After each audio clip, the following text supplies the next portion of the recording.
600 సంవత్సరాల క్రితం నిర్మింపబడినటువంటి దుర్గం కోటను ఈరోజు గౌరవ మాజీ శాసనసభ్యులు కేతిరెడ్డి వెంకటరామరెడ్డి గారితో కలిసి మేమందరం కూడా ఈరోజు ట్రెక్కింగ్లో భాగంగా ఈ కొండను సందర్శించడం జరిగింది.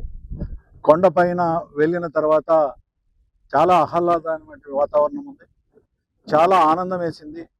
ఎప్పుడో 1369 సంవత్సరంలో, అంటే దాదాపు 600 సంవత్సరాలు భూపతి నాయుడు గారు నిర్మించినటువంటి ఈ దుర్గం కోట యొక్క విశిష్టతను తెలుసుకోవడానికి మేము ఇక్కడికి రావడం, అనేక ప్రాంతాలు సందర్శించడం జరిగింది.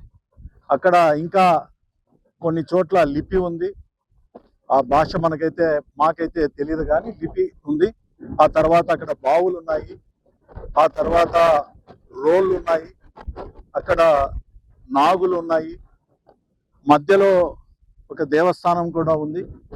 ఆ అమ్మవారికి ముక్కు ఏదో విరగొట్టడం వల్లనేమో ముక్కిడమ్మ అని పిలుస్తూ ఉన్నారు. ఈ చుట్టుపక్కల ఉన్నటువంటి ఎల్లమ్మ దేవాలయం కావచ్చు, ఈ కింద ఉన్నటువంటి పెద్ద బావి కావచ్చు, చిన్న బావి కావచ్చు, పోతలయ్య దేవస్థానం కావచ్చు, ఇవన్నీ చూసిన తర్వాత ఈ ప్రాంతాన్ని అభివృద్ధి చేస్తే చాలా బాగుంటుందని అనిపించింది. భవిష్యత్తులో వైఎస్ఆర్ కాంగ్రెస్ పార్టీ ప్రభుత్వం వచ్చిన తర్వాత పర్యాటక శాఖ ద్వారా మాకు స్థానికంగా ఎమ్మెల్యేగా ఎన్నుకోబడేటటువంటి మా శైలజనాథ్ గారితో కావచ్చు, మా జిల్లా అధ్యక్షులు అనంత వెంకటరామరెడ్డి గారితో చెప్పి ఈ ప్రాంతం అభివృద్ధికి తప్పకుండా పాటుపడతామని తెలియజేస్తాం.